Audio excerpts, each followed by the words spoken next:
Hari Jumat yang lalu, tepatnya tanggal 8 September, Maroko ditimpa musibah yang tercatat pada sampai hari ini hampir 3.000 orang dinyatakan meninggal dunia. Dan kemudian tepatnya tanggal 11 September, Minggu malam hari Senin, Libya ditimpa badai Daniel, ditimpa banjir yang meluluhlantahkan negara tersebut, yang sampai hari ini mencapai 7.000 orang dinyatakan meninggal dunia. Kita berdoa kepada Allah Subhanahu wa ta'ala, mudah-mudahan saudara-saudara kita yang muslim yang meninggal, mudah-mudahan meninggal dalam keadaan syahid. Mudah-mudahan Allah Subhanahu wa ta'ala menempatkan mereka di tempat yang paling mulia di sisi Allah Subhanahu wa ta'ala. Dan mudah-mudahan saudara-saudara kita yang sekarang masih hidup, Allah berikan kesabaran dan ketabahan. Dan kita semua tentu merasa empati, tentu merasakan bagaimana penderitaan-penderitaan itu, karena wajib hukumnya bagi kita seorang muslim harus ikut merasakan penderitaan saudaranya sesama muslim. Ketika saudara kita disakiti, ketika saudara kita mengalami penderitaan, maka kita pun harus merasakan itu. Kenapa? Karena Rasulullah mengibaratkan kita dalam bersaudara di antara satu dengan yang lainnya adalah bagaikan satu tubuh, di mana salah satu anggota tubuh bersakit atau menderita, maka tubuh yang lain akan merasakan penderitaannya itu. Ma'asyiral jamaah yang dirahmati dan dimuliakan Allah Subhanahu wa ta'ala, dari bencana-bencana itu kita tentu harus mengambil hikmah di dalam, mengambil pelajaran untuk kita. Apa sih hikmah yang bisa kita ambil daripada musibah-musibah, daripada bencana-bencana yang menimpa kepada saudara-saudara kita? Yang pertama yang bisa kita ambil hikmah adalah, mari kita sama-sama kuatkan iman kita. Jangan sampai iman ini lepas dari diri kita, karena iman ini yang senantiasa kita doakan kepada Allah Subhanahu wa ta'ala. Allahumma ahyina bil iman wa amitna bil iman wa adkhilna jannata ma'al iman. Ya Allah, hidupkanlah kami dalam keadaan iman kepadamu ya Allah, wafatkanlah kami bersama iman kami ya Allah, dan masukkanlah kami ke dalam surga dengan membawa iman. Oleh karenanya iman inilah yang menentukan kita nanti. Kalau iman kita sekarang lepas, kalau kita merasa berat dalam iman, maka nanti kita tidak akan mendapatkan kebahagiaan sebagaimana tujuan kita. Lalu bagaimana agar iman ini merasa nyaman, merasa nikmat dalam hati kita? Maka baginda Rasulullah SAW memberikan arahan kepada kita, salatun man kunna fihi wajada halawatul iman.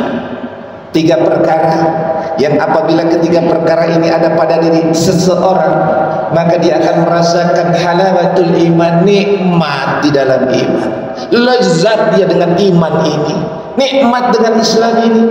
Apa itu? Yang pertama, man kana Allah wa rasulahu ahabba ilayya siwahu. Ketika Allah dan Rasulullah itu dicintai dari apapun, dari siapapun, maka dia akan merasakan nikmatnya dalam iman. Oleh karenanya hadirkan itu dalam hidup kita. Jadikan cinta kita ini, cinta kita kepada Allah dan Rasulullah ini di atas segala-galanya. Kita cinta kepada keluarga, anak istri kita, hakikatnya cinta kita karena Allah. Kita bekerja, cinta dengan profesi dan pekerjaan kita, hakikatnya cinta kita karena Allah dan di jalan Allah. Maka kalau kita menempatkan kecintaan kita terhadap Allah dan Rasul di atas segalanya, nikmat kita dalam iman. Tapi kalau kita tidak bisa menghadirkan itu, maka tidak akan terasa lezat di dalam iman itu.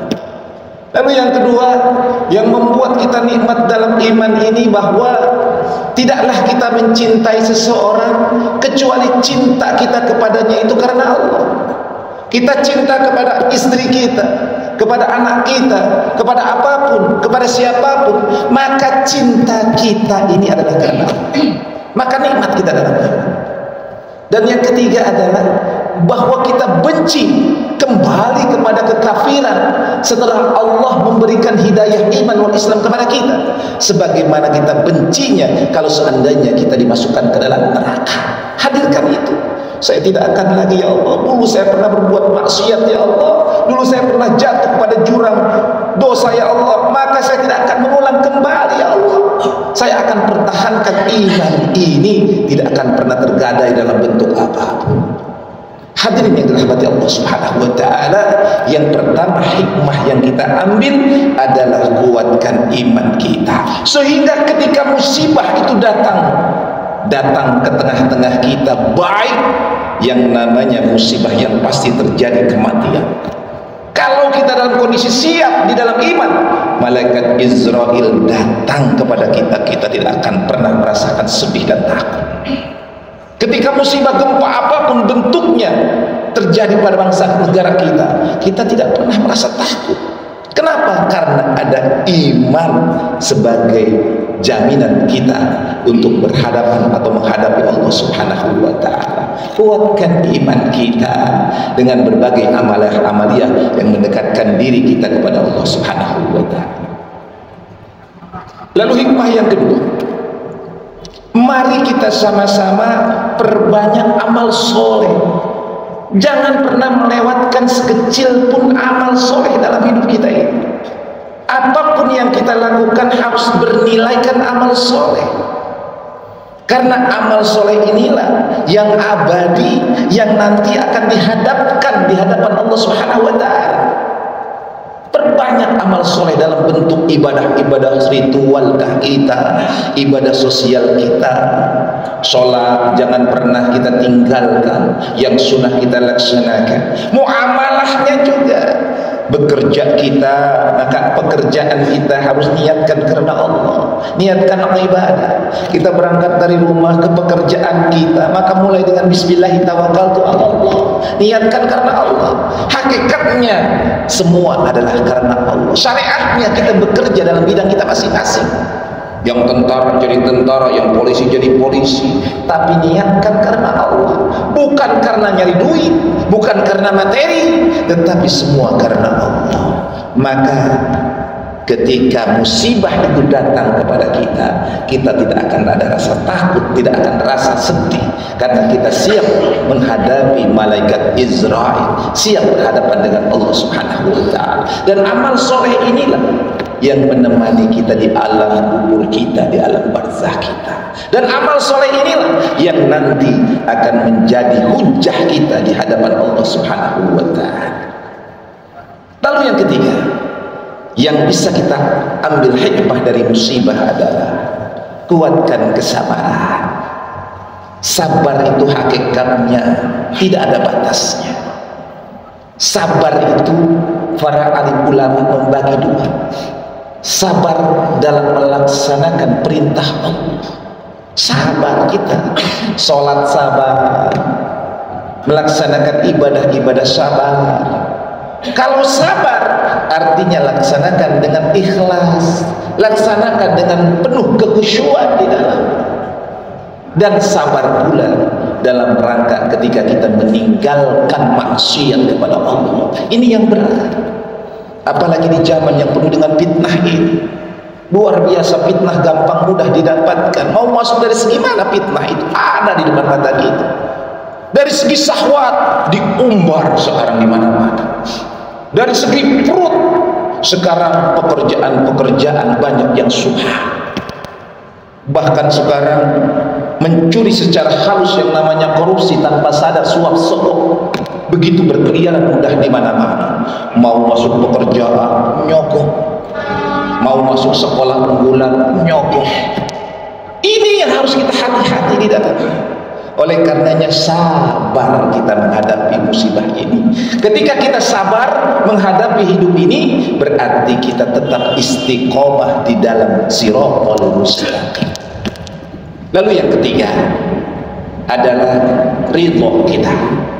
Ridho dengan takdir Allah Subhanahu wa taala.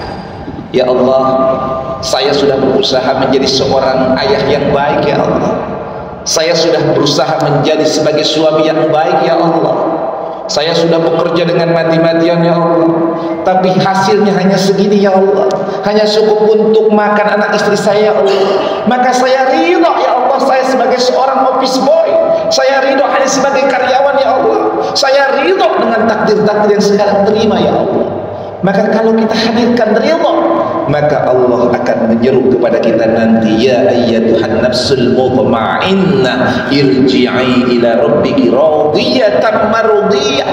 Kita ridho dengan Allah, kita diridhoi oleh Allah Subhanahu wa taala, maka insyaallah kita semua akan masuk ke dalam surganya Allah Subhanahu wa taala. Kita berdoa kepada Allah Subhanahu wa taala, mudah-mudahan kita semua adalah orang-orang yang mampu memperkuat iman kita, wafat kita dalam keadaan iman wal Islam. Mudah-mudahan kita semua mampu memberikan amal soleh yang terbaik, amal-amal soleh yang tulus ikhlas karena Allah Subhanahu wa taala. Mudah-mudahan kita semua menjadi pribadi-pribadi yang sabar menjalani hidup dan kehidupan ini, dan mudah-mudahan kita adalah orang-orang yang diridhoi oleh Allah Subhanahu wa taala.